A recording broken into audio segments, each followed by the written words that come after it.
I'm Wayne Gillis. I'm Ken Kojak, who loves you, baby. And Ken? I'm BillyGallante. And we are at 181 Avenue S in Brooklyn, New York, my hometown, at Rhythm Records. That's right. Wow, and Ken, I mean, it's such a thrill, have our special guest, who's really one of the pioneers of street corner harmony. Harmony pioneer? All the way from Florida, BillyGallante. Yes. And he's going to tell us, we're going to have some time of talking to Billy about his music. We hear a song in the background, which is... I See a Star. And that was... Roulettes. The Roulettes. And this record came out when? In 1959. The end of 59. Yeah, when Johnny Maestro recorded 16 Candles. Yeah. And a lot of great records. Yeah, a lot of great, right? Nice, great records. Right, Bobby Darin and everybody. Darin.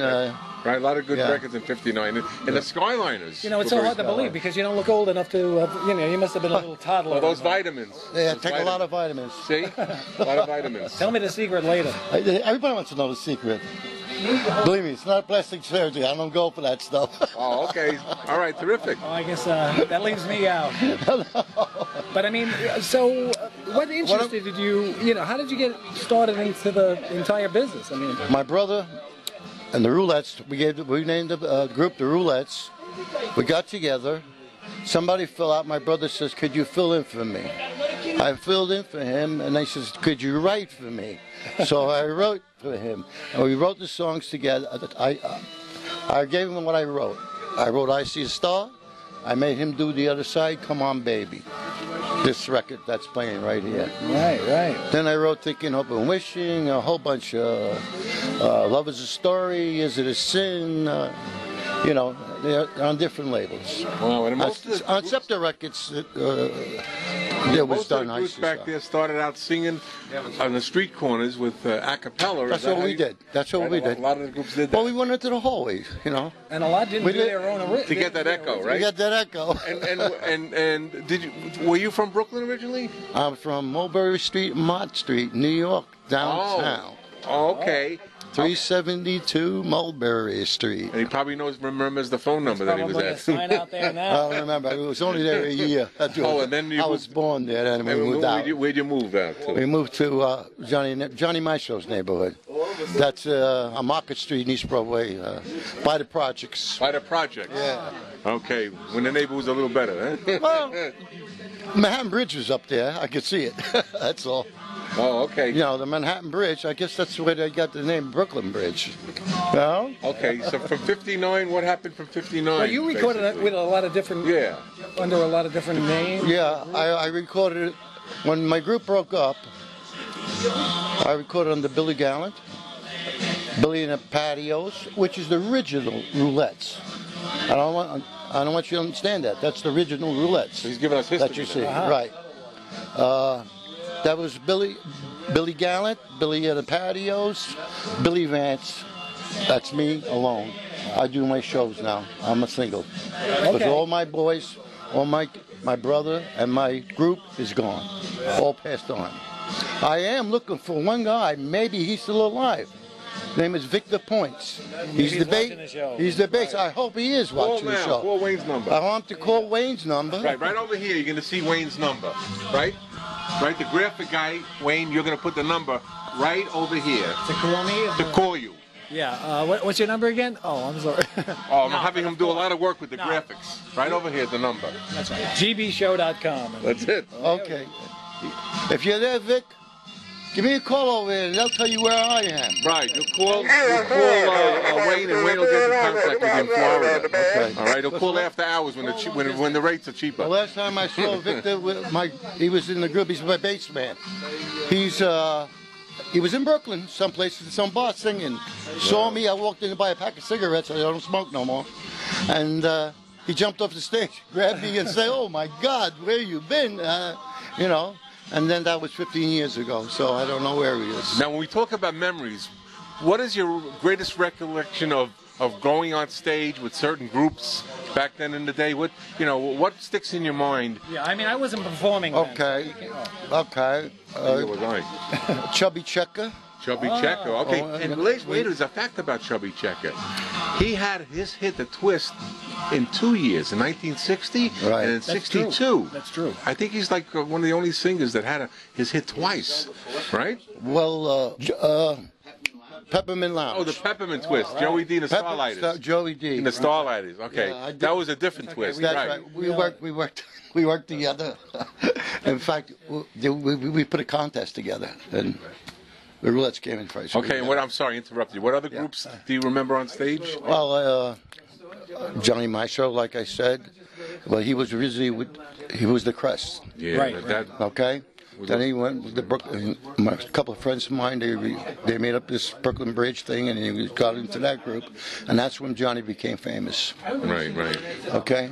Yeah, he had probably one of the premier voices in his business. We lost Johnny was great. Johnny was good. In fact, Lily Acosta, my lead singer on Love Is a Story, not Love Is a Story, is I See a Star.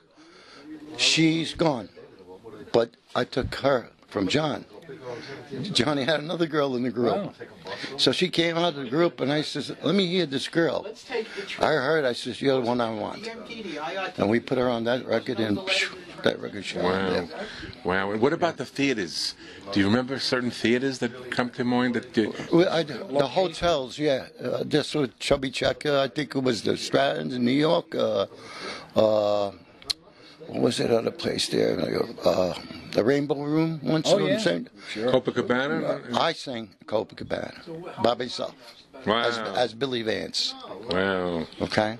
I did Copacabana, San Suzanne. I did top of the park. I did it all there. Well, you did some touring too. I mean, on the tour we went all over. We went to Philadelphia, Dick Clark. Right. We went to a lot of hops, all kids that were sick in the hospitals, little kids. Wow, that's very and everything. Nice. We did all that in Pennsylvania, Lancaster, and all. So like charities? Charities, yeah. Down Jersey, Jersey. That's great. All down the Jersey, what do you call shores, and then we did Connecticut, and then there's a lot of places we did. Well, okay, it's always interesting. I mean, I'm a musician, and you're an artist, and who were some of your inspirations? I mean, my inspiration was. Do you recall any or? It's myself. Okay. That was my inspiration. I was pulling guard duty, and I started writing songs. I see a star. I saw the star in the sky, and I started singing. I see a star, and that's how that was born. What did I think of that? That was born. All right, okay. Yeah, we didn't. That was born from right. And I said, gee, if I could do that, I could write more. And what? So I sat down and I started writing. Love Is a Story. I Thinking, Hope, and Wishing. It just came so easy. Scribbling on the wall. I wrote for my wife, Joan Gallante. See, I did all these things. I looked up at stars. I scribbled on walls, and I never. Nothing came. Well, scribbled on the wall was graffiti. Right. If you listen to the record, you'll see scribbled on the wall. You see, Billy loves Joni. That's no lie at all. But you see, that's the mark of an artist who can, weave, such a sensational, song. I love music. No, music is my love. So after the doo-wop era, 60s, 70s, what have you been doing musically? I broke up with them, and I started on my own. And what year was that? That's in the 70s and 80s. Okay. And I was playing big clubs. Okay. With a band behind you? Tony Bennett was. I followed Tony Bennett in San Suzanne. Wow. Yeah. Hey, we're next to a superstar. And, I followed him once. He told me to get lost. These people, some of them are dying. One passed on, and we're all getting old. But not you. I thank you, God. Right. That's terrific. Yeah. So, again, we're in Rhythm Records. We're in Brooklyn, New York, my hometown, and we're getting a little history of the doo-wop era, a cappella, from a gentleman who came all the way from Florida. Yeah. Right. So he left the gorgeous 80 to 90 degree weather to come over here. To come here, and it's windy. But I never have I never have a bad hit. The camera. I'm blinding the camera. All right. That's the time when you have to put in the laughter. You know, in the audio. You need a little laugh track. Right. So okay. So we're going to continue. We enjoy the interview here. Yeah. I mean, how about anything going on now in Florida for you? Or? Yeah, I'm going to come out with an album. I'm going to put these oldies on an album. I'm going to put it on YouTube. And it's going to be on my website. You're going to get it from. Okay. I mean, now, do you have a website now, or if somebody wanted to see, or it's in process right now? Okay. But people can. I know that you have a couple of songs that are on YouTube right now. Yes, they played them. They're on YouTube. They play okay. So how do people find that? They go to the record labels and they pick them out. They go to they go to Scepter Records. They go to Gold Disc Records. Love Is a Story. They go to DD Records, which is my company. Okay, I own DD Records, me and my brother, and Victor Points, but he's not around. I don't know anymore. You know. Right. All right. So we're talking about the era of music where you can actually understand the words, folks. That's right. Yes. It actually makes sense. Makes sense. There's a story behind the song, and we're talking about the era where you could dance with your lover, mostly, and have a good time. The words and the song and the music, that means a lot. I know. Well, I mean, when I write music, it's the true stuff. I write from my heart, and that's where it is. Right. I know this is a big thrill for me, as they say. I mean, I always love to do WAPs, and to really, have the opportunity to speak with really one of the great pioneers of. Yeah, I feel that way now. Well. Yeah. All right. Terrific. Really nice to meet you. Thank you, guys. You're wonderful. Thank you. Wonderful people. Thank you, Billy. Yeah, wonderful people. Wonderful people. Billy Gallante, ladies and gentlemen. All the way from Florida. Yeah. Hey, the laughter. Oh, we have an audience. Outside.